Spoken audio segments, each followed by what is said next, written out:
दिल से ले आने वाला प्रभु यीशु मसीह के हरि पवित्र नाम में सब पवित्र लोगों में से देता हूँ। प्रभु की बड़ी दया हमें मिला है कि और भी एक दिन हम लोग छोटा जोड़ा करके इकट्ठा प्रभु का गौरव कर पाए। हमारे प्रभु कितना प्यारा है। मसीह जीवन प्रभु का प्यार को चखा हुआ जीवन, क्योंकि यदि प्रभु ने हमसे प्यार प्यार नहीं किया होता आज ये उद्धार का अनुभव हम कभी नहीं पाते, है ना। हमारा उद्धार करने के लिए प्रभु ने हमें कितना बड़ा प्यार किया। उद्धार पाए हुए लोग हमेशा प्रभु का प्यार को जानने के लिए यत्न में रहना चाहिए, है ना। पूरा आनंद काल प्रभु का प्यार को हम नहीं समझ सकेगा ऐसा महान लोग बोलते हैं। वो इतना महान प्यार है। हमको प्यार करने वाला वास्तव में दुनिया में एकमात्र व्यक्ति प्रभु यीशु मसीह, और वो कभी ना खत्म होने वाला प्यार। इतना बड़ा प्यार से प्रभु ने हमें प्यार किया है। इसलिए वो प्यार को जिसने चखा वो दावा करके बोलता है, जब आपको सबको याद है रोमी 8:35, कौन मुझे मसीह के प्यार से अलग करेगा? नहीं कर सकता। जिसने वो प्यार को वास्तव में चखा है, वो प्यार को चखा हुआ व्यक्ति कभी भी वो प्यार से किसी भी कारण दूर नहीं हो सकता। लेकिन बहुत बड़ी बात क्या है कि आज भी बहुत लोगों ने उस प्यार को नहीं चखा। प्रभु प्यार है, चक्कर जानो प्रभु कैसा भला है।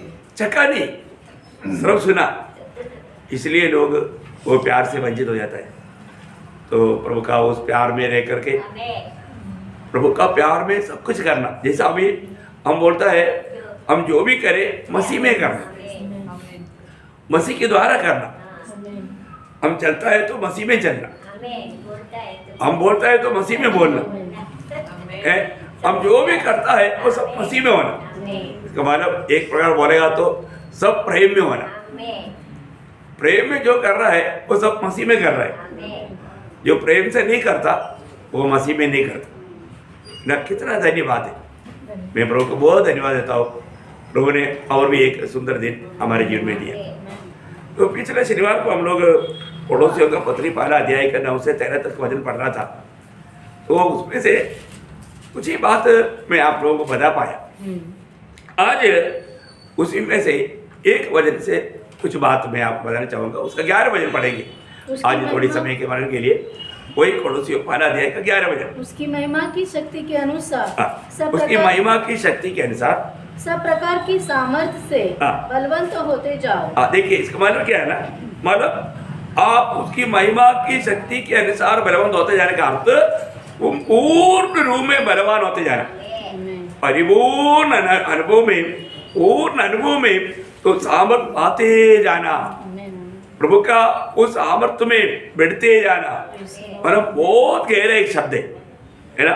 मतलब पूर्ण शक्ति के साथ हम मिल पाना चाहिए, पूर्ण शक्ति के साथ मिल पाना। इसका मतलब परमेश्वर का उस सामर्थ्य को पूर्ण रूप में अनुभव करने के लिए प्रभु हमको चुना है। और उसके साथ आगे यहाँ तक कि आनंद के साथ हर प्रकार से धीरज और सहनशीलता दिखा सको। देखिए आनंद के साथ, इसका मतलब जो भी कार्य जो करना है आनंद के साथ हर प्रकार से धीरज और सहनशीलता दिखा सको। देखिए मसीह जीवन का एक बहुत बड़ा एक भाग है ये बात हमारे जीवन में बहुत अनिवार्य बात है। हर एक उलाट पाया हुआ लोगों में, हर एक पवित्र लोगों में ये गुण होना चाहिए।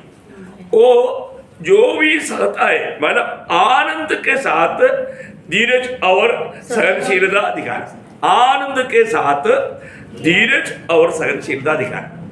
तो उसका मतलब यहाँ पर हमें जो मतलब जो आनंद है वो साधारण आनंद नहीं, वो आनंद भी अतुल्य आनंद है। और यहाँ पर धीरज और सहनशीलता, ये 3 बात हमारा मसीहत में विजयी जीवन के लिए बहुत जरूरत बात है।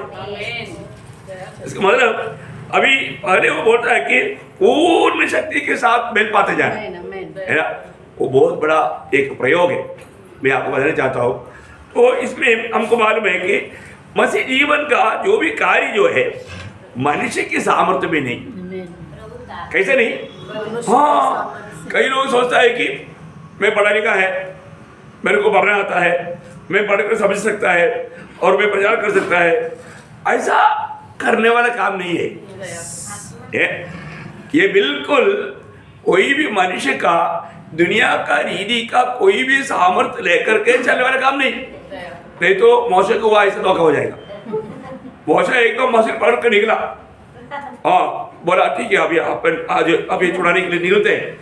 उधर जाते ही देखा अरे अपने भाई के साथ एक आदमी झगड़ा कर रहा है, चुप उसको, बहुत अच्छा फाइटर था। हाँ, एक मार में एक आदमी को मारना बोलेगा तो असामान्य सामर्थ्य है ना, और गाड़ दिया। लेकिन प्रभु ने बोला बाप रे मेरा दास ऐसा ये मेरा मार्ग नहीं भाई, इसको सुधारना पड़ेगा। फिर हमारे स्थल में भेजा, 40 साल पर ट्रेनिंग दिया। 40 साल का ट्रेनिंग के बाद में अभी मौसा को प्रभु बोलता है अभी तो जाएगा, भेज ना प्रभु और किसी को भेजो। हाँ, अभी मेरे पास सामर्थ्य नहीं। देखा वो जो मिस्र से मिला हुआ सारे बात उतर गया। प्रियो, हम लोग दुनिया से पा करके मैं अभी प्रभु का सेवा करेगा करके जो सोच रहा है बहुत धोखा है। ये कोई धन दौलत से चलने वाला सेवा नहीं, या दुनिया से मिलने वाला कोई ज्ञान से चलने वाला सेवा नहीं। ये सेवा बिल्कुल स्वर्ग से मिलने वाला सेवा है। स्वर्ग से सामर्थ्य पाते बिना ये सेवा नहीं कर सकते। ये बहुत बड़ी बात है। इसलिए हमें सामर्थ्य जरूर चाहिए। मसीह जीवन में प्रभु का काम करने के लिए क्या चाहिए? सामर्थ्य चाहिए, है ना। जब इसलिए प्रभु ने बोला ना, चेले लोगों को भी बोला तुम लोग भागना नहीं, तुम लोग अभी भागना नहीं, है ना। जब प्रेरित लोगों का काम पाना दिया 8 बजे, परंतु जब पवित्र आत्मा तुम पर आएगा तब तुम सामर्थ पाओगे और यरूशलेम और सारे यहूदिया और सामरिया में और पृथ्वी की छोर तक मेरे गवाह होगे। देखिए प्रियो, एक बात को जानना है, प्रभु का कार्य जो भी करेगा वो कभी भी पवित्र आत्मा का सामर्थ्य बिना कभी नहीं करना, क्योंकि पवित्र लोगों के प्रति प्रभु ने ऐसे एक प्रबंध किया हुआ है। हमारा ये जीवन जीने का अर्थ प्रभु में आया हुआ लोग हमेशा मसीह में होकर के करता है कि नहीं, ये बात को परखना चाहिए।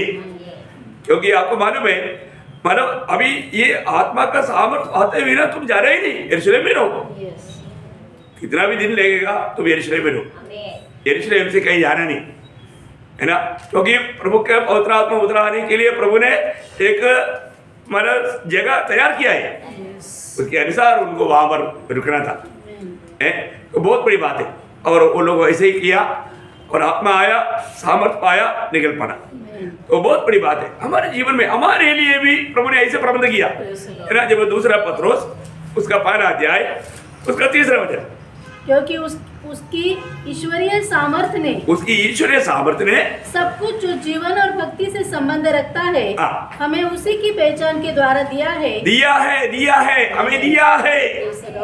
जीवन और भक्ति के लिए जो भी स्वर्गीय सामर्थ्य का जरूरत है प्रभु ने प्रभु के लोगों को दिया है। बहुत बड़ी बात है। जो लोग पाया प्रभु को स्तुति करेंगे। हाँ प्रियो, प्रभु ने हमें दिया है, प्रभु ने हमें दिया है जीवन और भक्ति के लिए जो भी चाहिए। देखा, हमारा इस जीवन के लिए, हमारा भक्ति के लिए, है ना, जो चाहिए वो सामर्थ्य प्रभु ने हमें दिया है।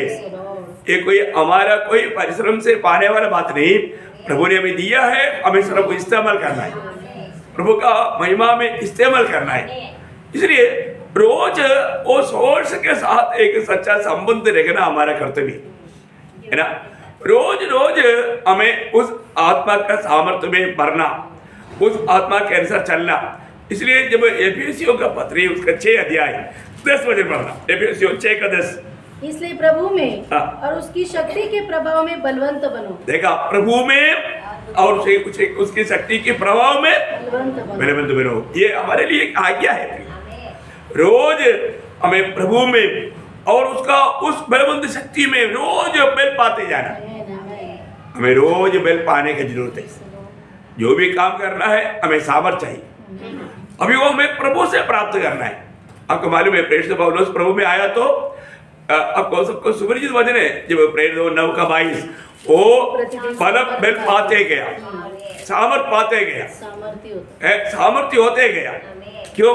क्योंकि वो प्रभु की बेल में बैठते गया, वो प्रभु में बना रहा, प्रभु में बना रहेगा। तो प्रियो हमारा परमेश्वर का सामर्थ्य, वो सामर्थ्य हमें रोज हमें मिलना है, वो सामर्थ्य में हमें हमारा रहना है, वो सामर्थ्य के साथ कार्य करना है, वो सामर्थ्य का महत्व हमें जानना है ना। मसीह जीवन में कई बार हमको लगता है मैं अभी तक शायद मेरे बेल में चला, अभी आगे को मुझे प्रभु का सामर्थ्य की जरूरत है, ऐसा है क्या?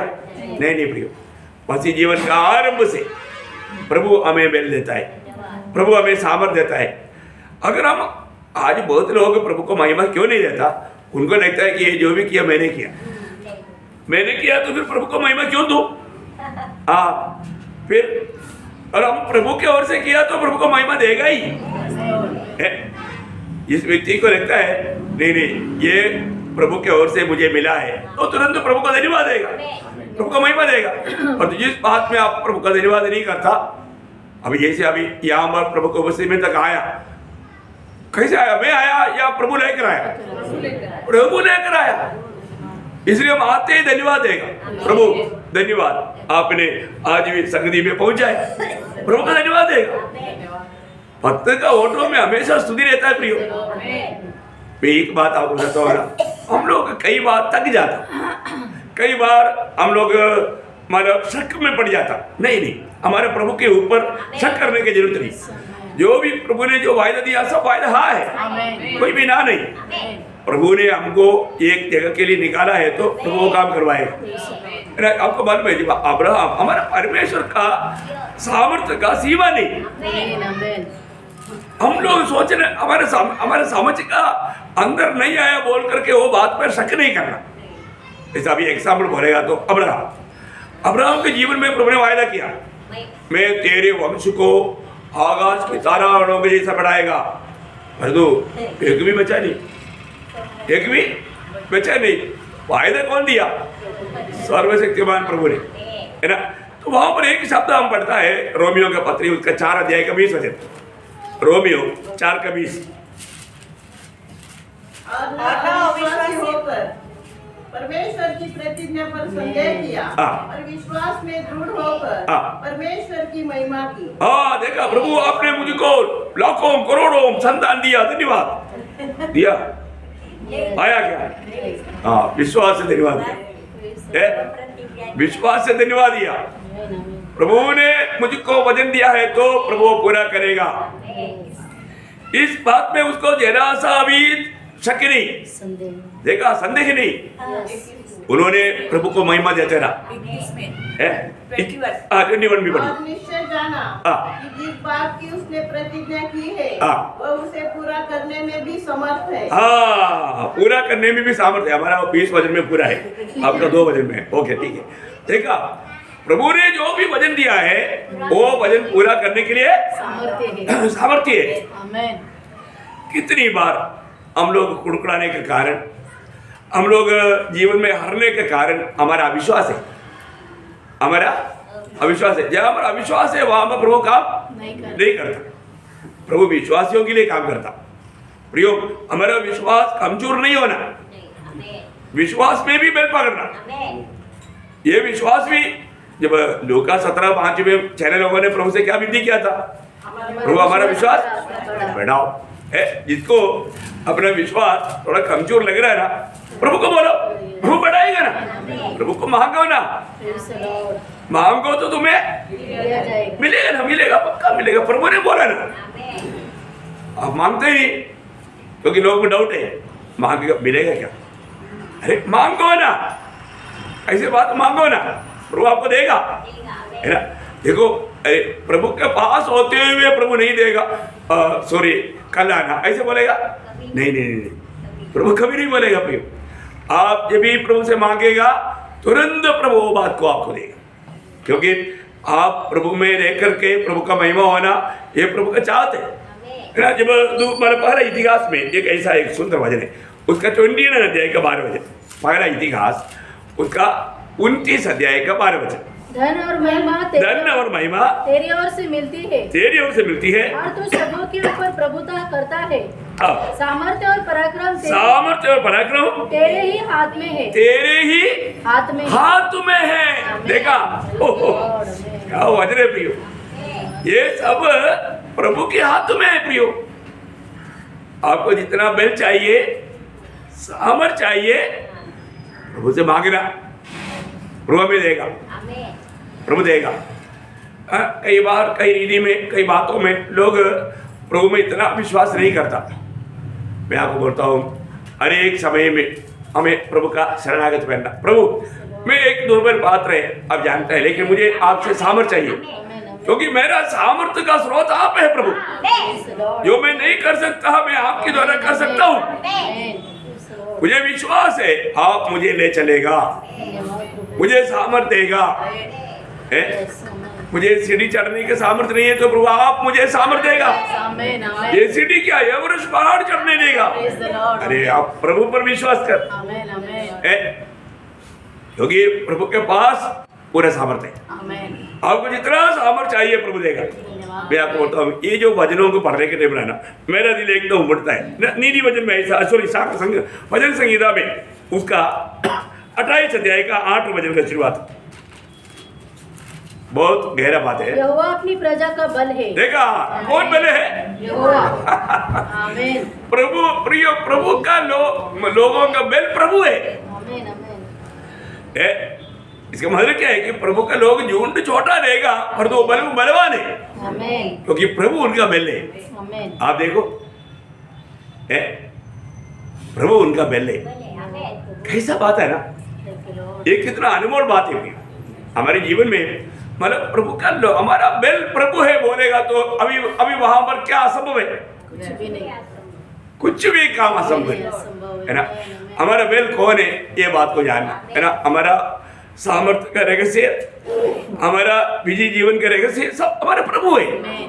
प्रभु के साथ का नाता कभी भी तोड़ना नहीं, प्रभु में बना रहना, प्रभु की ओर से ये सामर्थ्य बगलने वाला अनुभव में हम रहना। कोई भी बात है वहां पर कमी आएगा नहीं। आपको मालूम है, जब कितना भी प्रतिकूल भी आएगा तो प्रतिकूल में भी प्रभु की इच्छा के खिलाफ नहीं जाना, क्योंकि प्रभु हमारे साथ है।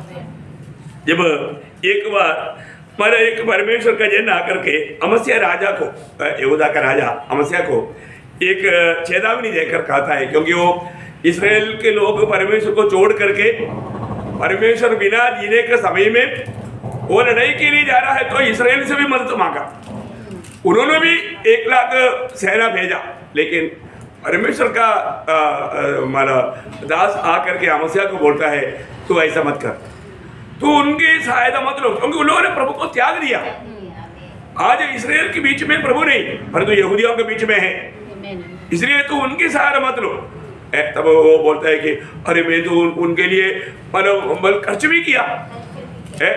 तो फिर वो तब एक बात वो प्रभु का जन बोलता है ना, दूसरा इतिहास उसका 25 अध्याय का 8 बजे, यदि तू जाकर पुरुषार्थ करे और युद्ध के लिए हियाव बांधे तो भी परमेश्वर तुझे शत्रुओं के सामने गिराएगा, क्योंकि सहायता करने और गिरा देने दोनों में परमेश्वर सामर्थ्य। देखा प्रियो, ये बात है। मसीहा तो प्रभु की सहारा ना लेकर के मनुष्य के सहारे में जाएगा तो तू गिर जाएगा, और तो तू परमेश्वर के सहारे में तू जाएगा तो तू जीत पाएगा, है ना। उसके आगे बहुत संभाषण है, उसमें नहीं जाएंगे, लेकिन जय देने वाला या हर देने वाला प्रभु है। हमें विजय जीवन बिताने के लिए प्रभु को प्रिय, प्रभु का हमेशा सहारा लेना एक भक्त का कर्तव्य है। आज मैं हर बात में प्रभु का सहारा लेकर के मैं जीवन बिताता है कि नहीं, ये बात को हमें परखना है ना। हमें हमेशा एक अच्छा बलवंत अनुभव में, एक बड़ा सामर्थ्य अनुभव में, है ना, बहुत एक अच्छा आदर्श के अनुभव में आगे बढ़ना है तो हमें प्रभु की ओर से सामर्थ्य चाहिए। ये सामर्थ्य सिर्फ प्रभु में है, क्योंकि हमारा कसरत से हमें इसके लिए सामर्थ्य नहीं मिलेगा, है ना। जब 62 भजन संहिता का 11 वचन, परमेश्वर ने एक बार कहा है और 2 बार मैंने यह सुना है हाँ। कि सामर्थ परमेश्वर का है। देखा, सामर्थ्य किसका है? सामर्थ्य परमेश्वर का है प्रियो। कोई भी जैन अपने सामर्थ्य में कुछ किया करके बोलेगा तो बहुत घमंडी हो गया। परमेश्वर सामर्थ्य देता है, इसलिए अनेक बातों में पवित्र लोग बोलता है यदि प्रभु का अनुग्रह है, प्रभु सामर्थ्य देगा तो मैं ये काम करेगा। कभी भी हम लोग अपनी कोई भी बातों पर घमंड नहीं करना, हमारे शब्दों में बहुत सावधान रहना, नहीं तो वो शब्द हमारे लिए गिरावट का कारण बन सकता है ना। मैंने सुना है कि एक बार एक अगबोस बोल करके एक हमारा भविष्य था चेन्नई का, बॉम्बे में एक बड़ा मीटिंग हुआ, मीटिंग में उन्होंने भविष्यवाणी किया मैं कभी एक्सीडेंट में नहीं मरेगा। देखो ऐसा बात है, कहना कितना मूर्खता की बात है ना। और वो बॉम्बे से चेन्नई जा रहा था हाईवे रूट में, वही रात्रा में गया हो। देखो क्या फायदा, क्षेत्र ऐसे बातों पर भागता है ना। जो बात प्रभु की महिमा का नहीं है वो बात कभी नहीं कहना चाहिए। अरे अपने को हम प्रभु के लिए हमेशा तैयार है, वो बात अच्छी बात है ना। हम प्रभु में बना रहेगा, प्रभु का आगमन की तैयारी में रहेगा, बहुत आनंद की बात है। लेकिन घमंड की बात आ गया तो वहां पर शैतान उसको डांट डाल देता है ना। तो प्रियो, हमेशा हमारा दावीद अपने जीवन में हमेशा एक बहुत, दावीद इतना प्रभु को प्यार करने का कारण क्या है ना, दावीद को मालूम है मेरे जीवन का विजय रहस्य प्रभु है, क्योंकि मेरा बल मेरा सेना नहीं, मेरा बल प्रभु है। तो जब 18 भजन संगीता का 12 वचन में वही बोलता है, 18 भजन संगीता का 12 वचन। हे परमेश्वर, हाँ हे मेरे बल। देखा, हे परमेश्वर ये मेरा बल, ये परमेश्वर ये मेरा बल, या परमेश्वर मेरा बल है, इसलिए मैं प्रभु से प्रेम करता हूँ। देखा, परमेश्वर मेरा बल है इसलिए मैं प्रभु को प्रेम करता हूँ। कितने लोग बोल सकता है प्रियो, प्रभु हमारे बल है प्रियो है। प्रभु हमें सामर्थ्य देता है, देखने के लिए सामर्थ्य प्रभु देता, पढ़ने के लिए सामर्थ्य प्रभु देता, बोलने के लिए प्रभु सामर्थ्य देता, चलने के लिए प्रभु, खाने के लिए प्रभु सामर्थ्य देता। खाना खाने से सामर्थ्य मिलेगा ऐसा नहीं, खाने के लिए भी प्रभु का सामर्थ्य चाहिए। हाँ, ये हाथ इतना तक हिलाने के लिए सामर्थ्य चाहिए ना, वो कौन दे रहा? प्रभु दे रहा। अब प्रियो, वास्तव में हमारा हम लोग कितना अधिक प्रभु को हमेशा सम्मान करते रहना चाहिए, है ना। वही दावीद है ना, उसका 68 का 28 का शुरुआत करना, 68 का 28। तेरे परमेश्वर ने आज्ञा दी कि तुझे सामर्थ्य मिले। प्रभु ने आज्ञा दी तुझे सामर्थ्य मिले। क्या गौरव की बात है प्रिय, मैं आपको बताना चाहता हूँ, मतलब प्रभु ने आज्ञा दी तुझे सामर्थ्य मिले। प्रभु ने सामर्थ्य दे करके भेजता है, हर एक काम प्रभु करवाता है, प्रभु के अवश्य हमें मिलता है। मैं सोचता हूँ जब एक बार गिदोन को प्रभु बोलता है ना, मतलब गिदोन एक डरपोक के समान कार्य कर रहा है, लेकिन वो बहुत दिमाग के साथ कर रहा है। एक्चुअली प्रभु उनके साथ था, लेकिन गिदोन ने नहीं जाना। लेकिन गिदोन को प्रभु भेजने के टाइम पर एक शब्द बोलता है वहां पर, है ना, न्यायों की किताब में उसका 6 अध्याय का 14 वचन, न्यायों 6 का 14। तब यहोवा ने उस पर दृष्टि करके कहा, अपनी इसी शक्ति पर जा। देखा, अपनी इसी शक्ति पर। जब अभी प्रभु ने उनको सामर्थ्य दिया, बोला अब ये सामर्थ्य के साथ जाओ। ये बात है, प्रभु की वो सामर्थ्य के साथ जाएगा तो वो कभी हारेगा नहीं। बहुत बड़ा बात है, प्रभु मुझको सामर्थ्य देता है तो प्रियो, वो यात्रा में प्रभु साथ दे करके विजय प्रदान करेगा, है ना।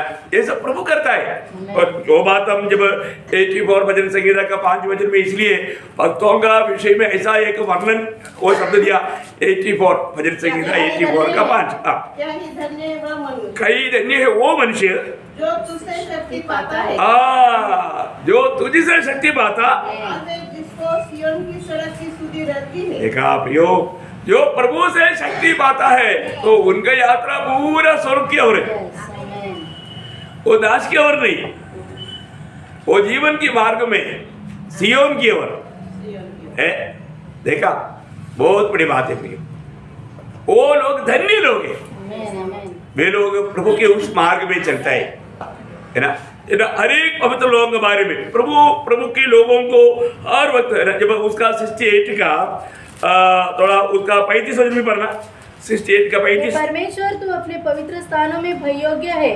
इस्राएल का परमेश्वर ही अपनी प्रजा को सामर्थ और शक्ति का देने वाला है। इस्राएल के परमेश्वर ही अपने, अभी आप देखो ना, अभी मतलब इस्राएल लोग मरुस्थल की यात्रा में उनमें एक भी कमजोर नहीं था, क्योंकि उन लोगों ने कौन सा भोजन खाया था? स्वर्गीय भोजन, शक्तिमानों का। क्या बोला? शक्तिमानों का या स्वर्गीय दूतों का। देखा, शक्तिमान का खाना खाएगा तो फिर शक्तिमान हो जाएगा ना। अब देखो, शक्तिमानों का खाना खाया, इसलिए उसमें कोई भी एक भी कमजोर नहीं था, एक भी निर्बल नहीं था, है ना। प्रियो, आत्मिक जीवन में हम निर्बल होने का कारण क्या है? प्रभु की ओर से मिलने वाला वो खाना हम बराबर नहीं खाता। आज हम खा पा रहे हैं कि नहीं? खा करके मिल पा रहा है कि नहीं? ये बात को हमें जानना। अगर आत्मिक जीवन में मिल पकड़ा हुआ व्यक्ति, उसके जीवन में आने वाला प्रतिकूलों में वो तकेगा नहीं। यहाँ पर उसलिए बोला है कि इसमें तुम प्रभु की ओर से इस रीति में सामर्थ पाए जाएगा तो क्या होगा? तुम्हारे धीरज भी होगा, तुम्हारा सहनशीलता भी होगा, है ना। और ये बात तुम बहुत प्रेम से सर करके प्रकट करेगा। हाँ, ये है, ये शक्ति पाने से मिलने वाला एक बड़ा गुण। मैं आपको बोला, ये जो लोग है ना जल्दी, क्या बोला? क्यों बोला? इसका मतलब क्या है ना, उसमें शक्ति बिल्कुल नहीं। अरे कुछ भी बोलने दो ना, आपका वो हंसी चेहरा को मत बदलो। क्या समझे? मैंने आपको कई बार वो बुद्धू का बात बोला, बुद्ध का, हमारे दृष्टि में मतलब जो परमेश्वर नहीं बोलने वाला वही तो मूर्ख है, बुद्धू है। फिर भी वो कितना बुद्धिमान है। उसको लोगों ने आकर के एक बार, एक विरोधी ने आकर इतने बात बोला है, उसको इतना मतलब तुच्छ किया। तब उसका चेहरा ने बोला, गुरुजी आपने कुछ तो बोलना चाहिए था उसको, उसने तो आपको इतना डांटा, इतना उल्टा पुल्टा बात किया, और एक तो कुछ तो बोलना चाहिए है। तो श्रीमती ने क्या बोला? मैंने उसने जो बोला उसमें से कुछ भी बात लिया नहीं, लेने वाला कुछ बात है? आप बताओ, मतलब हम लोग क्या करता? क्या बोला है? हम लोग बहुत बुद्धिमान लोग हैं, हमको थोड़ा समझ ज्यादा है। हम लोग क्यों ऐसे देखा? ऐसे क्यों बोला? देखा, समस्या खड़ा करने में बहुत तेज है। क्या बात है? इसका मतलब क्या मालूम है? हम लोग आत्मिक जीवन में बिल्कुल कमजोर है। हमारा कमजोरी हो, हमारा बलहीनता है प्रियो। हम लोग जल्दी निराश होना, जल्दी याद छोड़ देना। वो कल के प्रचार में मेरे बारे में बोला था, मैं नहीं आता भाई। देखा बात क्या है? वो इतना आत्मिक जीवन में कमजोर है, उसको समझ में भी नहीं आता है, इसलिए दोष लगा करके आराम से घर में बैठ जाता। देखा, आत्मीय जीवन का प्रभु का वचन कहता है, अगर तुम आत्मीय जीवन में बेल पकड़ा है, प्रभु तुम्हारा बेल है, तो तुम प्रेम में सारे बात धीरे धीरे करके सहन लेगा। देखा है, धीरज के साथ सहन लेगा। कब? प्रभु हमारा बेल रहे। हाँ, आज भी बहुत लोग कई बारों में, कई बातों में दुखी निराश रहने का मेन कारण प्रयोग, उन्होंने अभी तक प्रभु में बेल नहीं पकड़ा। अभी तक प्रभु उनका बेल आधार है, वो बात को नहीं समझा। वो लोग जो भी करता है वो सोचता है मैं समझदार है, मेरे को बेल है, मेरे को ताकत है, मैं कर सकता हूँ, इसलिए वो हार जाता। प्रियो, हम लोग प्रभु में आने के बाद में हमारे हर एक बातों का सबसे बड़ा नेव आधार प्रभु यीशु मसीह। यीशु मसीह हमारा बेले। प्रेरित पौलुस हमेशा बोलता है ना, मतलब फिलिपियों 4:13 हमेशा क्या बोलता हो?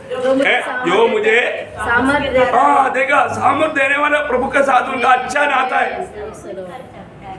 उसके द्वारा सब कुछ कर सकता। हाँ, मैं थोड़ा कुछ करता हूँ, ऐसा ही क्या? नहीं है ना, सब कुछ करता हूँ।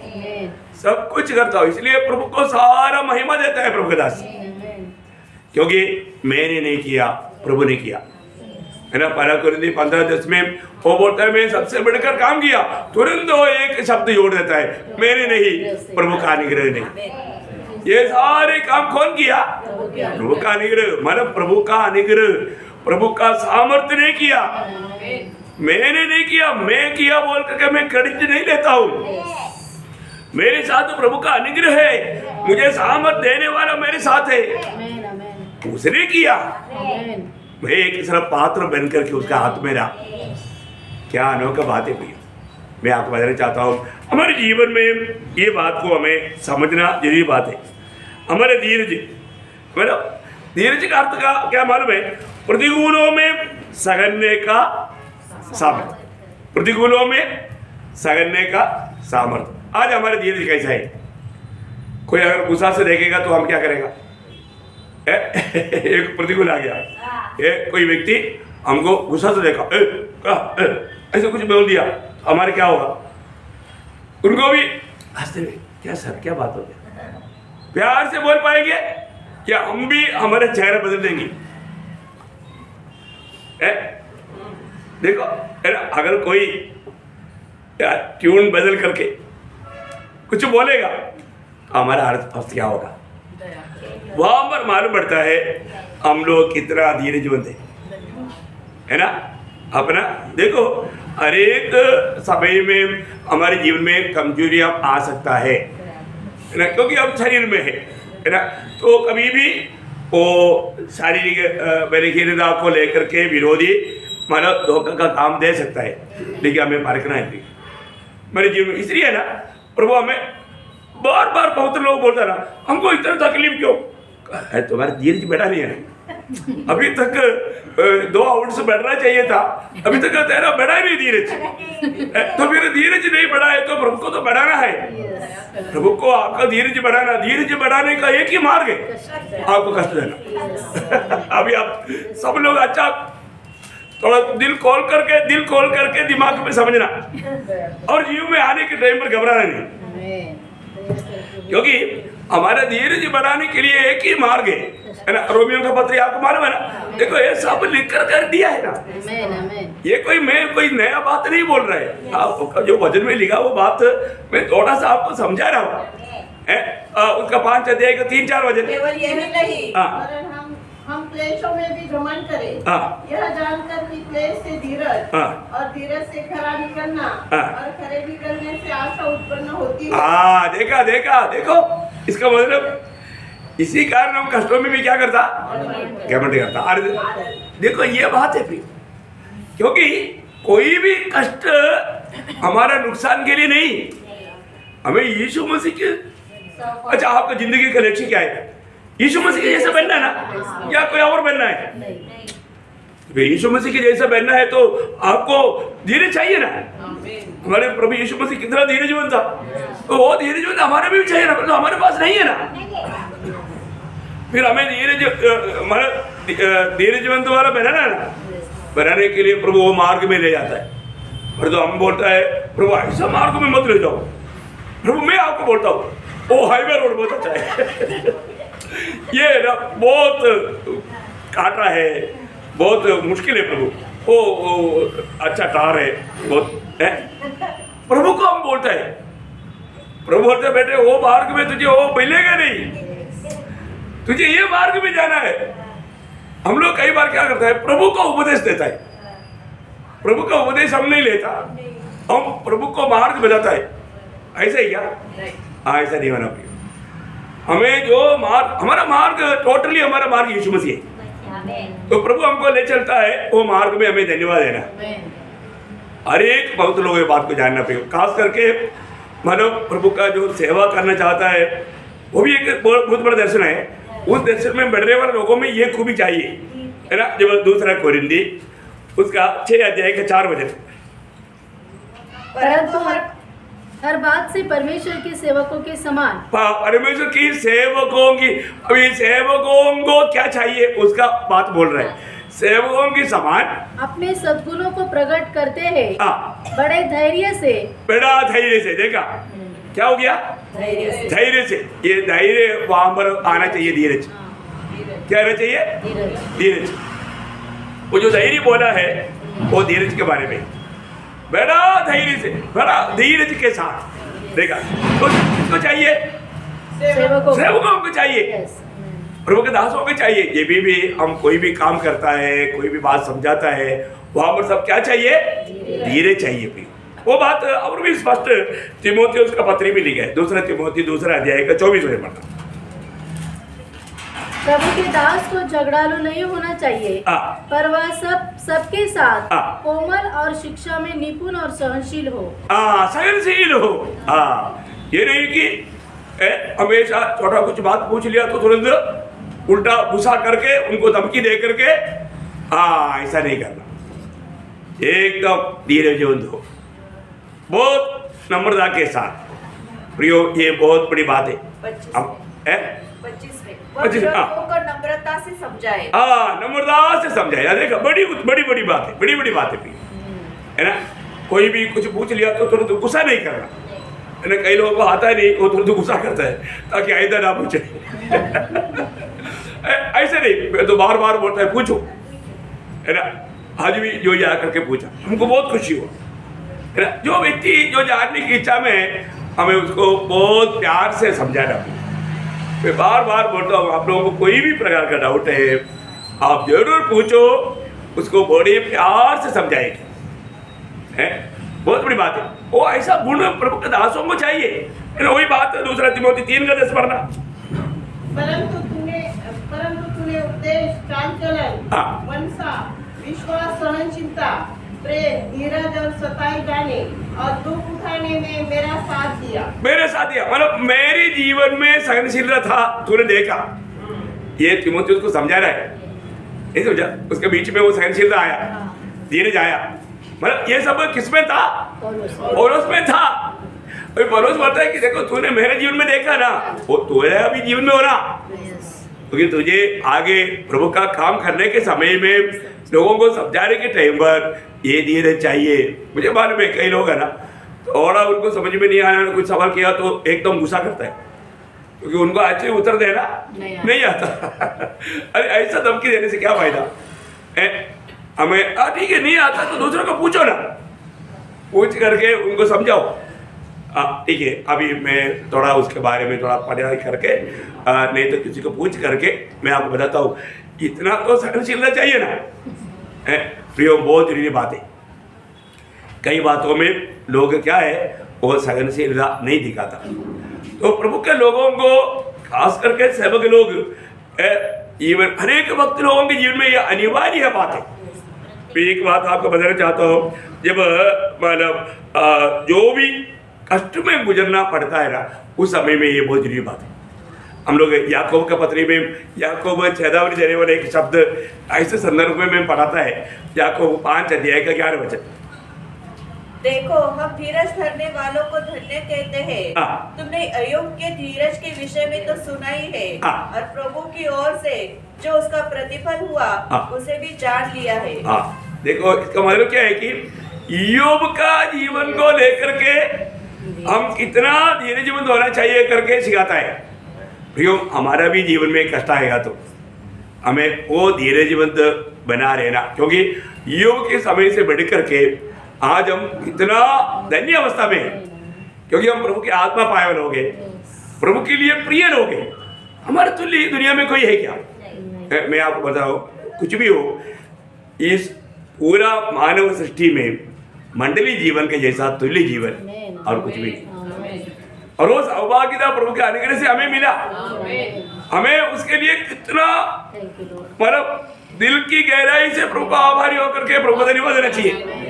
लेकिन एक्चुअली क्या है, हमने जो पाया उसका महत्व तो बहुत लोगों ने नहीं जाना, वो है सच्चाई।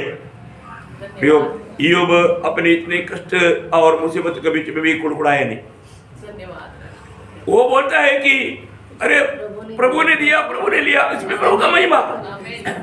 हर एक बातों में ना कभी भी दुखी निराश नहीं होना, कुड़कुड़ाना नहीं, प्रभु को दुख देने वाला काम हम नहीं करना, धीरज बनना भी। कितना बड़ा ऐसा अनुभव में या हमारा अय्यूब गया, लेकिन उसका आप धीरज देखिए, छोटा सा कोई बात हो गया तो लोग कितना घबरा जाता, लेकिन योग का जीवन में देखो, उनका 10 का 10 बच्चा मर गया, सारा संपत्ति लूट गया, इतना ही नहीं उनका सुंदरता भी नष्ट हो गया और हेल्थ भी नष्ट हो गया। देखा, ये सारे अवस्था में भी योग घबराए नहीं। योग बोलने वाला बात, योग 13 का 15 आपको याद है, क्या बोलते हो? हाँ देखा, वो मुझे घात करेगा, मुझे कुछ आशा नहीं, तो भी मैं अपनी चाल चलन का पक्ष लूंगा। यदि पूर्ण प्रभु मुझको कदम भी करेगा तो भी मैं प्रभु का ही बाट जोते रहेगा। क्या निर्णय है ना? बोले अर्थ क्या है कि मेरे जीवन में प्रभु परमिशन देते बिना कुछ भी नहीं आएगा, इसलिए जो भी होने देगा, और प्रभु की इच्छा है मुझे प्रभु को बाहर डालने का, तभी भी मैं प्रभु को बोलेगा प्रभु धन्यवाद। ऐसा हो बात, देखा प्रियो, हमें एक प्रकार बोलेगा तो एक आज्ञा स्वर में ये बताया कि तुम धीरज बना रहना। जब रोमियो का पत्री में लिखा है ऐसा, रोमियो का पत्री उसका 12 अध्याय का 12 वचन पढ़ना। आशा में आनंदित हो, क्लेश में स्थिर रहो। देखा, क्लेश में स्थिर रहो, स्थिर रहो। बोले मतलब क्लेश में तुझे उस धीरज दिखाओ, उस क्लेश में तुम अपना धीरज दिखाओ, एक आज्ञा है। आप देखिए हमारे जीवन में जब क्लेश आता है, देखो सब अनुकूल परिस्थिति में हम खुशी मना करके दिखाया, वो कोई बड़ी बात है क्या? नहीं नहीं नहीं, प्रतिकूल के बीच में हम खुशी मनाएंगे क्या? चारों तरफ से हमें दुखदायक वेदनाजनक बात,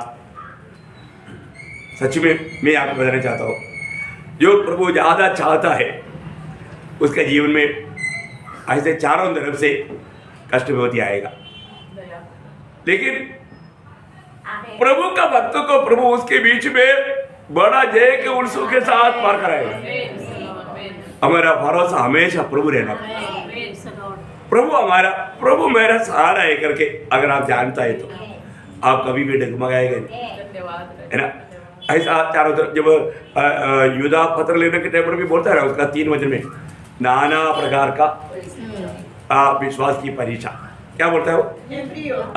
जब मैं तुम्हें उस उद्धार के विषय में लिखने में अत्यंत परिश्रम से प्रयत्न कर रहा था, जिससे हम सब सहभागी है, तो मैंने तुम्हें यह समझना आवश्यक जाना कि उस विश्वास के लिए पूरा यत्न करो, जो पवित्र लोगों को एक ही बार सौंपा गया था। देखिए, एक ही बार सौंपा हुआ उस विश्वास का शोधना जब आएगा, फर्क आएगा, वो बात पत्रोस में लिखा है ना?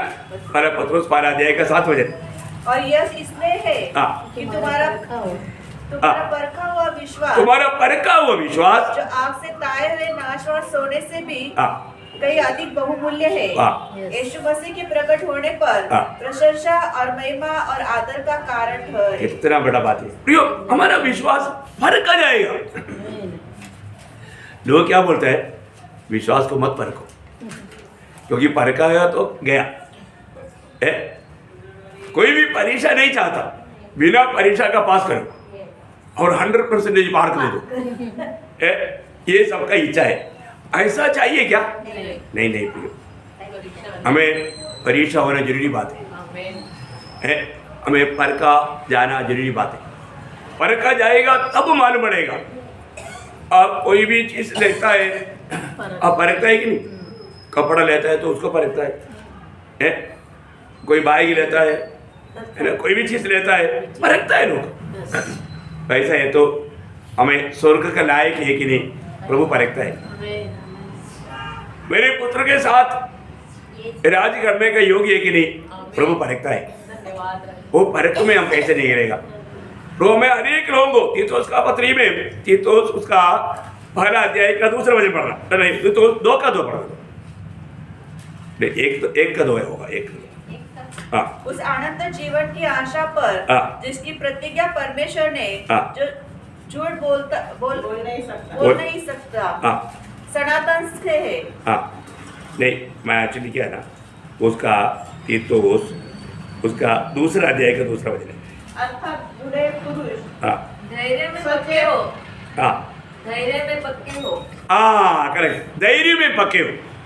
मतलब बोलने के बारे में क्या है ना, धीरज में पक्का हो, आप पक्का बलवान हो, और उसका विश्वास और प्रेम हाँ। और धीरज पक्का हो। पक्का विश्वास, पक्का धीरज। हाँ 2 में है ना, 2 का 2 में। हाँ देखिए बहुत बड़ी बात होती है हमारा धीरज में। एक प्रकार का परिभाषा में ऐसे लिखा है, तुम धीरज में बलवान हो, पक्का हो गया तो बलवान है ना। ये बात सही है ना, है मतलब तुम्हारा धीरज कच्चा नहीं होना, पक्का पक्का होना।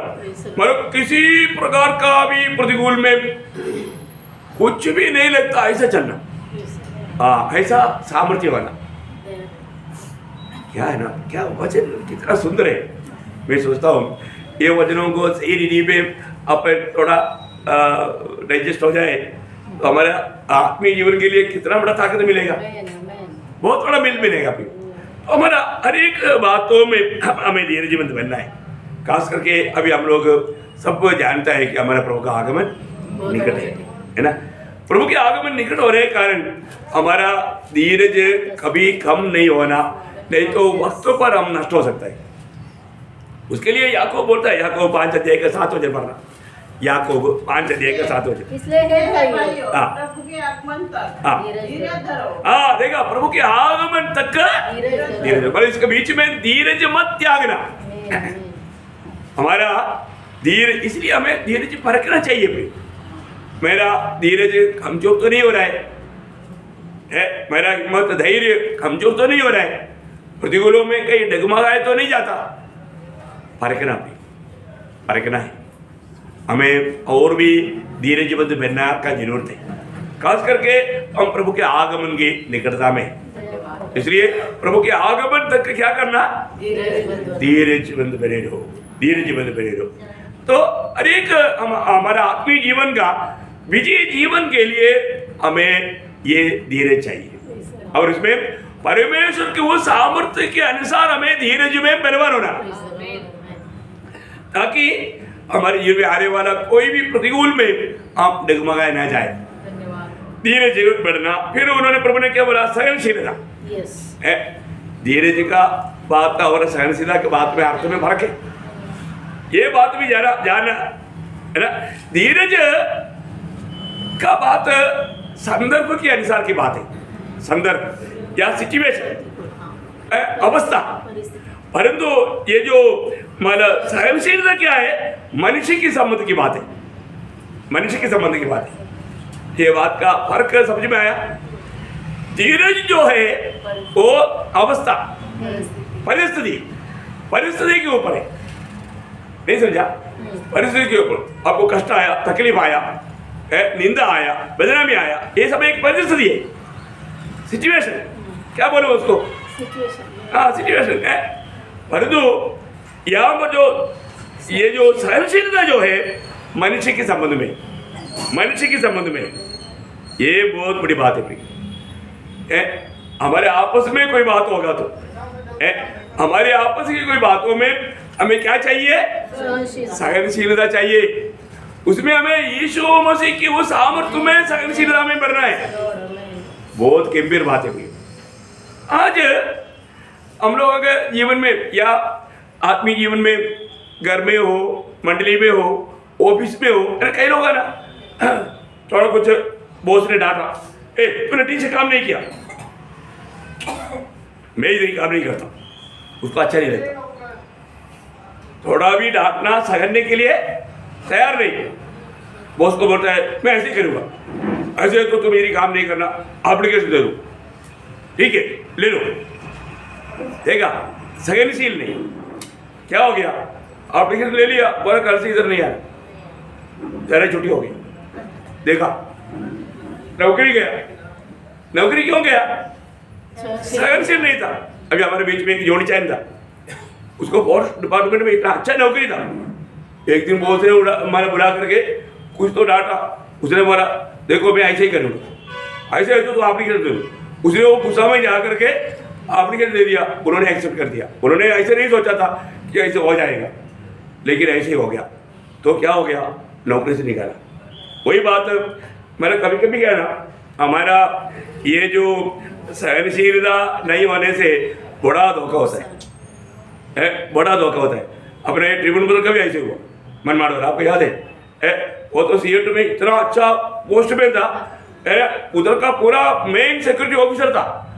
उनको बड़े बड़े वहाँ की कंपनी का बड़े बड़े मीटिंग में भी उसको बहुत बड़ा किया था, उनके लिए अच्छा एसी रूम सब कुछ बड़ा ये था। उन्होंने सोचा अभी मैं ही कंपनी चला रहे, थोड़ा गवर्नमेंट में आ गया, तभी परीक्षा होता है। तो उन्होंने बोला कि तुम्हें 2-3 महीना के लिए नासिक को ट्रांसफर जाना है। उन्होंने बोला नहीं, मैं नहीं जाऊँगा। बोला ठीक है, एप्लीकेशन दे दो। एप्लीकेशन दे दिया, उन्होंने एक्सेप्ट कर दिया।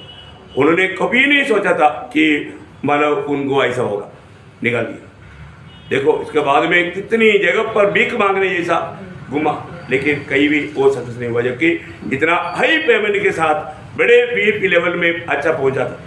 आप देखो प्रियो, ये जो सहनशीलता बहुत बड़ी बात है। बहुत दृष्टांत मैं अपने भाइयों के जीवन में बहुत बार मैंने बोला, कुछ गड़बड़ी होने से पहले भी मैं बोला था कि थोड़ा रिक्वेस्ट कर लो, माफ़ी मांग लो, ले लो, लेकिन नहीं किया।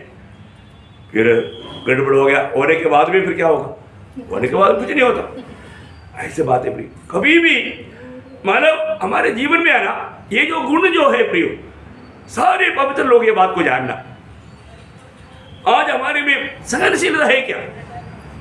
कोई कुछ बोल दिया तो उसके ऊपर हम तुरंत मतलब रिएक्शन में आकर के क्या बोलता है उसको, टेंशन में आकर के कुछ भी गड़बड़ी नहीं करना भाई, बहुत थोड़ा सहनशील बनना। प्रभु का वचन, प्रभु का लोग, क्योंकि हम लोग रहने वाला ये दुनिया में प्रभु का गौरव के लिए हमारे में ये सहनशीलता जरूरी बात है। ये हमें बढ़ना है, उन्नति पाना है। ये सहनशीलता को, जो कोलोसियों का पत्री में क्या लिखा, हम लोग जो पहनने वाला बातों में एक बात है सहनशीलता, पहनना है सहनशीलता को। कोलोसियों 3:12 है, और सहनशीलता धारण करो। देखा, सहनशीलता को धारण कर लो प्रियो। अगर सहनशील, यीशु मसीह ने क्या बोला, जो दाहिने घर पर मारते उसको बायां भी दिखाओ, सहनशील होना। और तो हम यीशु मसीह का चेला बोलेगा, लेकिन हम सहनशील नहीं, बहुत जल्दी गुस्सा करेगा, बहुत जल्दी मतलब एक्शन लेगा, उसमें क्या होता, प्रभु का निंदा होता है, प्रभु का निंदा होता है। अभी यहाँ पर पौलुस उनके लिए ये बात के लिए प्रार्थना कर रहा है। हमारे भी जीवन में अभी से हमें कई लोगों के लिए प्रार्थना करना पड़ेगा ना, क्योंकि वो लोग सहनशील नहीं, सहनशील नहीं होने वाला ऐसा किसी का जीवन में ऐसे दिखता है। तो मैं आपको बोलता हूँ, आप प्रभु में उनको प्यार करने के कारण उनके लिए विशेष प्रार्थना करो। हाँ, प्रार्थना करो। देखो सुश्रूष ने बोल दिया मेरे लिए, देखो अच्छा स्वभाव है, सबके लिए प्रार्थना करना चाहिए। सुश्रूष बहुत नम्र बहन है। देखो मैं आपको बताता हूँ, कितना भी डांटो तो भी सहता है। अभी मारने से बढ़कर के डांट का जोर में एक विदात नहीं। अब बताओ यहाँ तक बात आया। नहीं, कई लोग बोलते ना, आपको दांत कहा गया, वो है ना, वो मेरा पति का हाथ का ताकत है।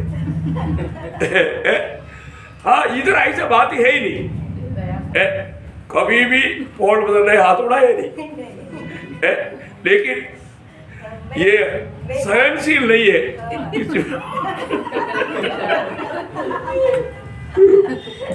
प्रभु ने दिखा दिया। बाप रे, क्या बात है भाई, कितना भयंकर बात है ना।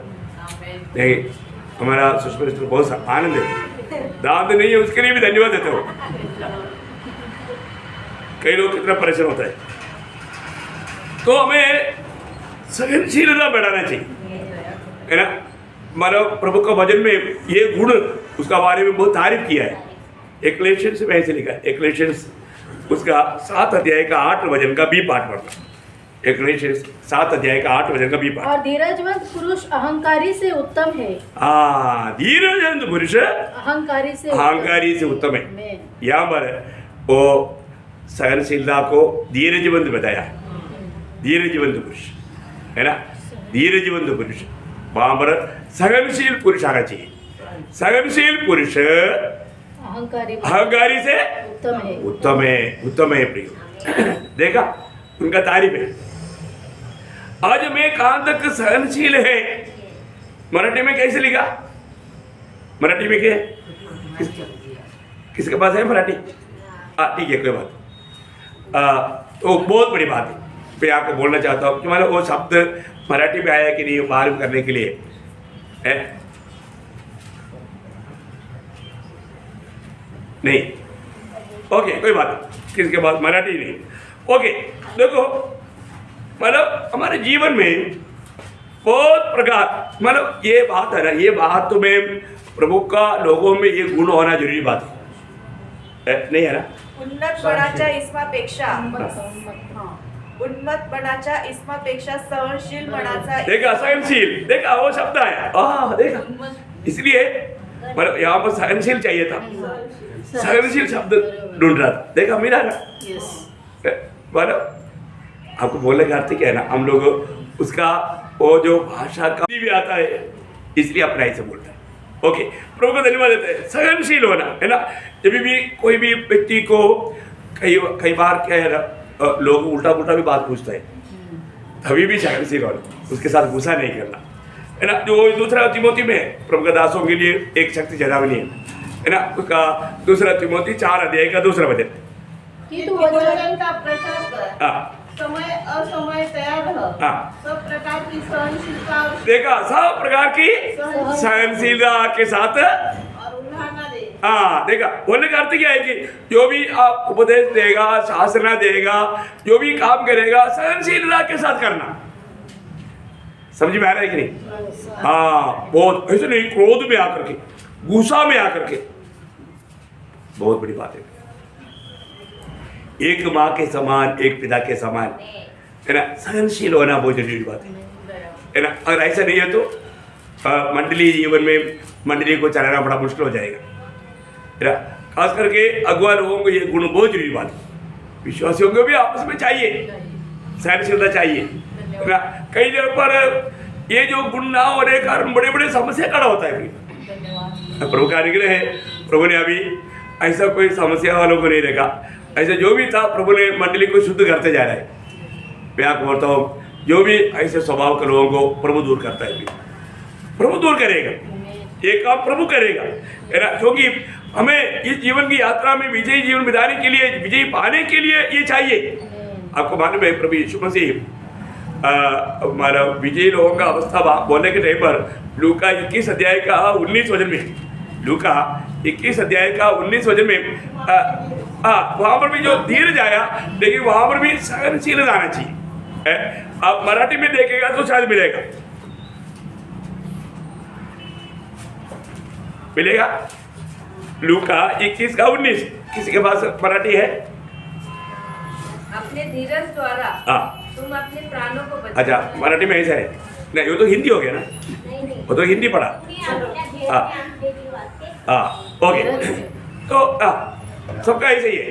ओके, लेकिन यहाँ पर भी सहनशीलता, यहाँ पर भी एक्चुअली आना चाहिए, सहनशीलता आना चाहिए। वो है वहाँ का प्रयोग हमें सहनशील। अभी आपको मालूम है, मैं आपको बोला ना, धीरज किस बात से बोलता है? ये सब, ये दोनों शब्द में मिला जुला अर्थ है, लेकिन एक परिस्थिति की बात है और एक आपस की बात, आपस की बात है। ये जो सहनशीलता ये आपस की बात है, नहीं समझा? तो हमें एकदम मतलब सहनशील होना बहुत जरूरी बात है। आपको मालूम है नीति वचन उसका 15 अध्याय का 18 वचन, नीति वचन उसका 15 अध्याय का 18 वचन। क्रोध, परंतु विलंब से क्रोध करने, क्रोधी पुरुष झगड़ा मचाता है, परंतु जो विलंब से क्रोध करने वाला है वो मुकदमा को दबा देता है। इसका मालूम क्या है ना, आपको जो क्रोध करने वाला झगड़ा मतलब वहां पर गड़बड़ी करता है, परंतु उसके बाद जो आना चाहिए सहनशील लोग जो है वो झगड़ा को बुझाता है, ऐसा आना चाहिए। क्या समझ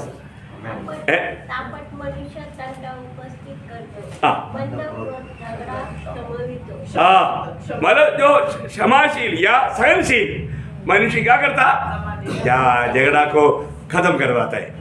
अरे जाने दो ना प्लीज, कोई बात नहीं, मैं आपसे क्षमा मांगता हूँ, कोई बात नहीं, वो उसका अनजाने से हुआ। देखो कई लोग क्या करता और तेल डालेगा, नहीं समझा? नहीं, हमें बहुत इन बातों में सहनशील होना बहुत जरूरी बात है प्रियो। मैंने देखा है बहुत बार बहुत जगह पर समस्या बढ़ने का एक ही कारण है प्रियो, लोग सहनशील नहीं, लोग मौका दे करके दूसरे लोगों को फंसाता है। हमें ऐसा नहीं होना चाहिए प्रियो। प्रभु का पवित्र लोग, प्रभु के आगमन के बाद जो होने वाला पवित्र लोगों में सहनशीलता कल से बढ़ करके आज बढ़ना चाहिए, बढ़ना चाहिए। क्योंकि जब वही नीति वचन 16 का 32 वचन पढ़ना, सहनशील व्यक्ति का श्रेष्ठ था। विलंब से क्रोध करना वीरता से और अपने मन को वश में रखना नगर को जीत लेने से उत्तम है। देखा, वो उत्तम है, बोलेगा तो ऐसा लोग, सहनशील लोग अति श्रेष्ठ है, उत्तम लोग है। देखा कितना बड़ी बात है। मैं आपको बताना चाहता हूँ हमारे जीवन में आज ये सहनशीलता कहाँ तक है। कई बार लोग हमारे घरों में भी छोटी छोटी बातों में झगड़ा करके क्या करता है, एक दूसरे को सगड़ने के लिए तैयार नहीं, तो वो वहाँ पर बहुत समस्या खड़ा होता है। अच्छा चमकने वाला घर एकदम अंधेरा हो जाता है ना, एकदम दुखदायी अनुभव बन जाता। प्रियो, ये सब सहनशीलता ना होने के कारण हमारा सहनशीलता को और भी बढ़ाओ, और भी बढ़ाओ, क्योंकि जहाँ पर प्रेम है वहाँ पर विजय है। आत्मा का फल प्रेम है, आपको मालूम, वहाँ पर ये सहनशीलता है। आप देखिए 4 बजे प्रेम धीरजवंत है और कृपालु है। बस प्रभु धीरजवंत है, वहाँ पर सहनशीला है, प्रेम सहनशीला है। प्रेम बोलने का मतलब, यदि हम प्रभु की आत्मा का अधीन रह करके जीवन बिताने के लिए सीखा है तो वहाँ पर सहनशीलता है, सहनशीलता है। देखो मराठी में है ना, आप पढ़ना, सहनशीला है। हाँ, प्रेम सहनशीला है। देखिए देखो, मैं एक बात आपको बताना चाहता हूँ, ये हमारे लिए हर बात में आदर्श कौन है? प्रभु यीशु मसीह है। प्रभु यीशु मसीह हमारे आदर्श है ना। इतनी निंदा होने के समय में, इतना कष्ट में, इतना वेदना में, तड़पने के समय में भी हमारे यीशु मसीह पिता को बोलते हैं, पिता इन्हें क्षमा कर। ये क्या कर रहे हैं? इस यीशु मसीह के द्वारा चलाए जाने वाले लोग हैं, यीशु मसीह के द्वारा चलाए जाने वाला हम लोग कितना सहनशील बनना चाहिए। यीशु मसीह की वो सहनशीलता के सामने हमको ये दुनिया में कितना भी विपत्ति आएगा तो उसके सामने कुछ भी नहीं। आप देखोगे हम लोग आज सहनशील है क्या, हमारा सहनशीलता कहाँ तक है, ये बात को हमें परखना चाहिए। क्योंकि हम क्यों इन बातों को सहता है, आपको मालूम है। एक बात मैं आपको बताता हूँ, आज बहुत लोगों के जीवन में आशा नहीं, आशा है तो सहने के लिए कोई दिक्कत नहीं। हमें जो भी दिक्कत आएगा, समस्या आएगा, ये छोटा सा जीवन में आएगा। ये जीवन में आने वाला बातों के पीछे प्रभु का उद्देश्य है, ये सब जानेगा तो आप दुखी नहीं होगा। अभी यीशु मसीह का बात आपको मालूम है, इब्रानियों 12 अध्याय का 2 वचन, उन्होंने जो आगे दे रहा था उस आनंद को देख करके देखा है ना, पढ़ना उसको थोड़ा। विश्वास के कर्ता और सिद्ध करने वाले यीशु की ओर ताकते रहे, जिसने उस आनंद के लिए जो उसके आगे धरा था लज्जा की कुछ चिंता न करके क्रूस का दुख सहा। देखा, मतलब उन्होंने खुशी से सहा, आनंद से सहा। हम लोग कई बार क्या बोलता है, अभी क्या करूं, अभी तो उसको माफ करना पड़ेगा अभी तो अपने को तो सगड़ना पड़ेगा दुख से। समझ में आया? हम कई बार कई काम जो करता है वो आनंद से नहीं, वो मजबूरी में, क्या बोलता है, मजबूरी है ना। अभी तो क्षमा ही करना पड़ेगा, कुछ लिए क्षमा ही करना पड़ेगा।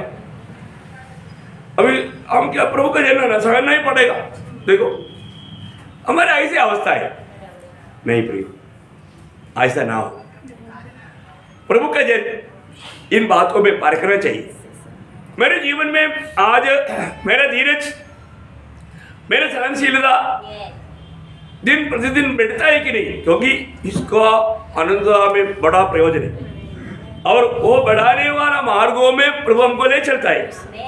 मैं आपको बोलता हूँ, अगर ऐसा इन बातों में बढ़ोतरी नहीं हुआ तो हम लोग बड़ा प्रतिफल जो चाहता है वो हमें नहीं मिलेगा, वो हमें नहीं मिलेगा, है ना। प्रभु बड़ा प्रतिफल पाने वाला मार्ग में हमको ले चलता है, लेकिन हम वो मार्ग को छोड़ देता। जब आपको मैंने कई बार बताया, प्रभु यीशु मसीह की खातिर जब हम कष्ट नष्ट सहता है उसका क्या होता? मत्ती 5 अध्याय का 11-12 वचन। हाँ, धन्य हो तुम हाँ। जब मनुष्य मेरे कारण तुम्हारी निंदा करे हाँ। और सताए हाँ। और झूठ बोल बोल कर तुम्हारे विरोध में सब प्रकार की बुरी बातें कहे, हाँ। तब आनंदित और मगन होना, हाँ। क्योंकि तुम्हारे लिए स्वर्ग में बड़ा फल है। देखा तुम्हारे लिए स्वर्ग में बड़ा फल है। ये फल किसने विश्वास से देखा? मेरा फल बढ़ गया। ऐसा एक अनुभव होना चाहिए भी। जब पौलुस और सीलास जब अच्छा दर्शन के साथ मैकेडोनिया बुलाहट पा करके लोग गया था, खूब पिटाई मिला, पिटाई भी मिला, जेल भी मिला। अभी हम जेल में पड़ा है, अभी कौन छुड़ाएगा ऐसा सोच करके वो लोग दुखी नहीं हुआ, है ना। जब प्रेरितों का हम 16 अध्याय है उसका 22 से 25 तक का वचन पड़ेगा तो प्रियो ये सब अनुभव, है ना, सिर्फ उनका जीवन में नहीं आज का पीढ़ी के लोगों में भी आ सकता है। तब हम क्या बोलेंगे, हम क्या सोचेंगे, हम क्या करेंगे, ये बात अगर याद रहेगा तो ये हमारे लिए एक प्रोत्साहन है। अब पढ़िए। तब भीड़ के लोग हाँ, उनके विरोध में इकट्ठे होकर यह चढ़ाए हाँ। और हाकिमों ने उनके कपड़े उखाड़कर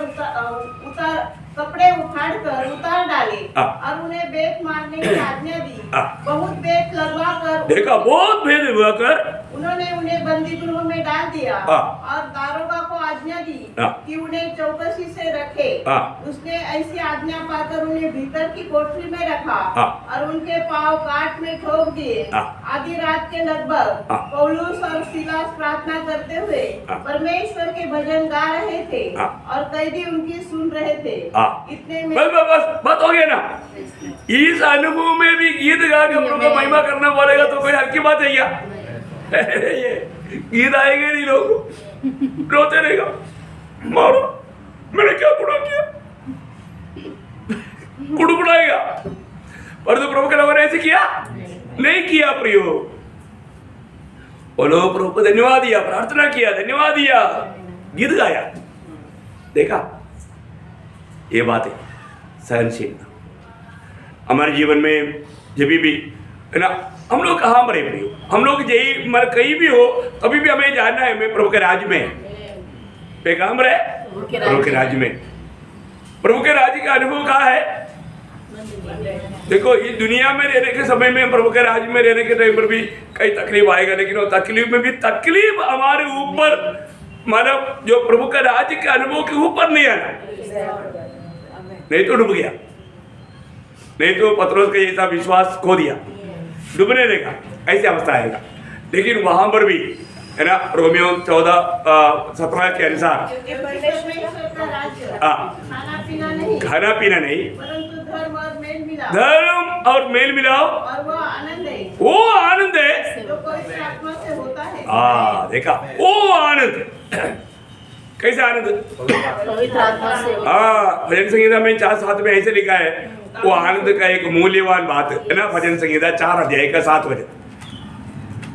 ओ प्रभु यीशु, तूने मेरे मन में उससे कई अधिक आनंद भर दिया है उनको जो अन्ना और दाख मधु की बढ़ती से होता है। देखा प्रियो, दुनिया की लोग जिस बातों में आनंद करता है उससे भी कई अधिक हमारे अंदर प्रभु ने डाला हुआ है। वो आनंद कभी भी नष्ट नहीं होता। उस आनंद पाया हुआ लोगों का जीवन में कोई भी प्रतिकूल में वो आनंद वो प्रतिकूलों के ऊपर से तैरता है, तो इसलिए उनका चेहरा और अधिक चमकेगा। चमक रहा है कि नहीं? Praise Lord.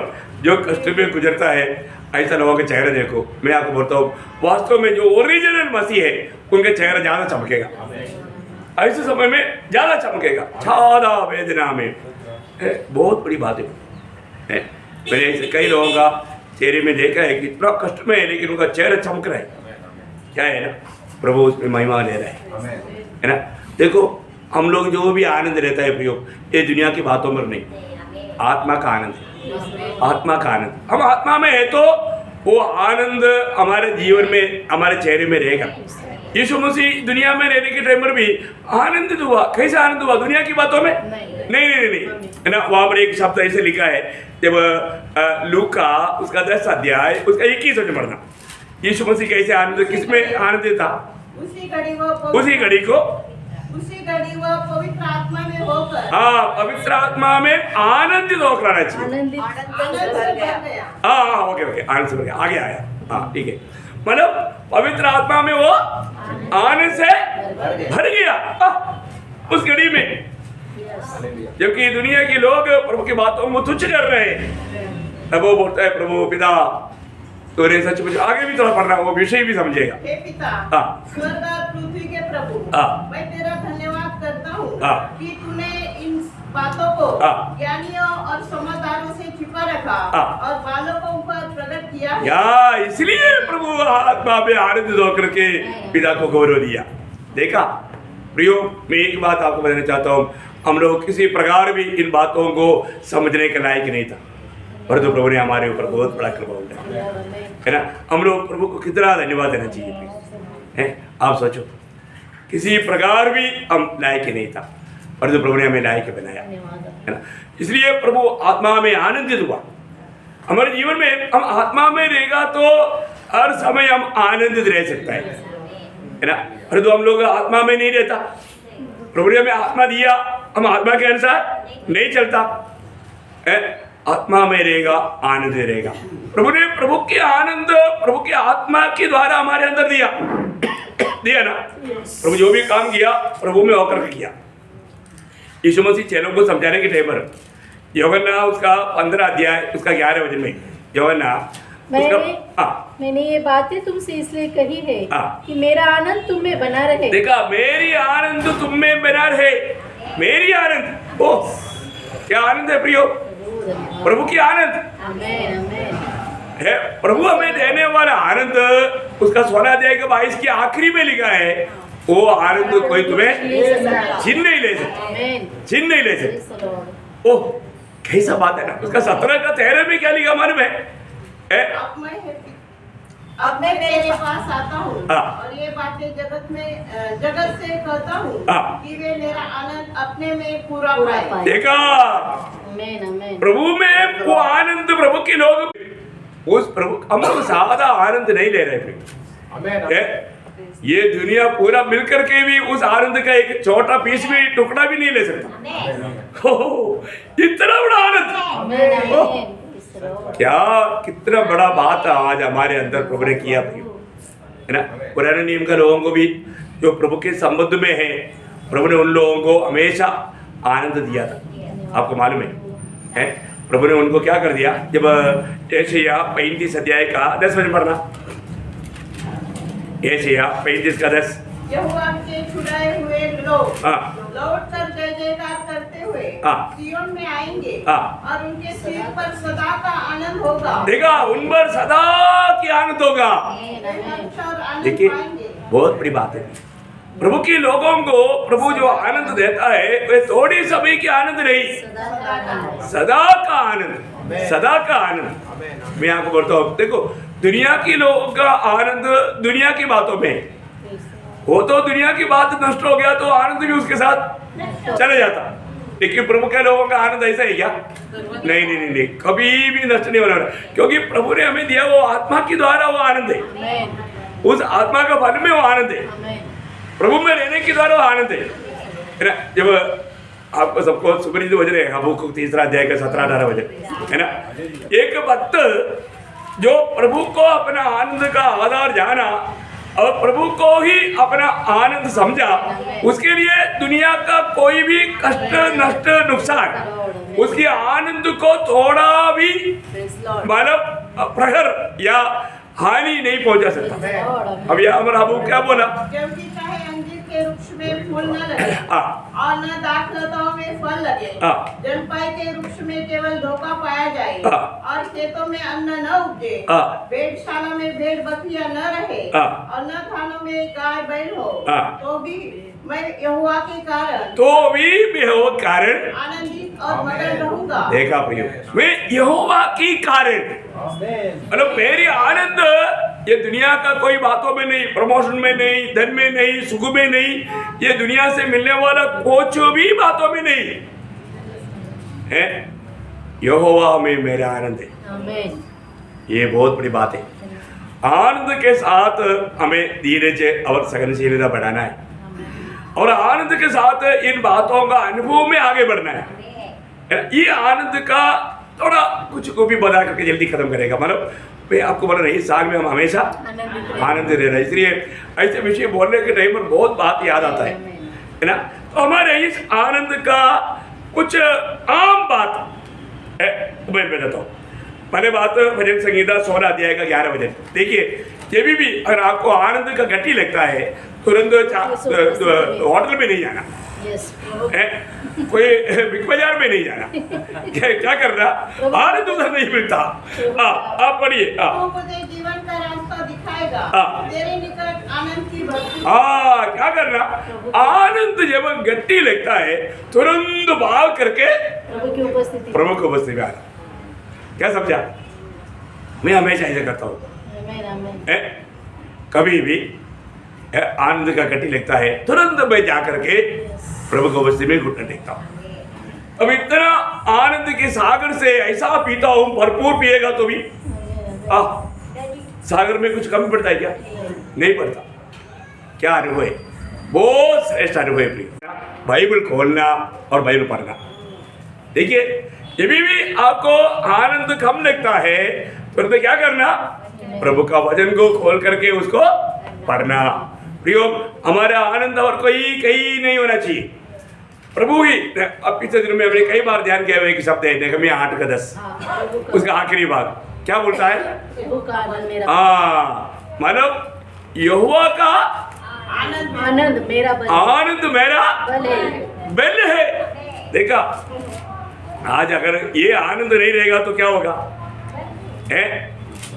प्रियो, बहुत बड़ी बात है प्रिय।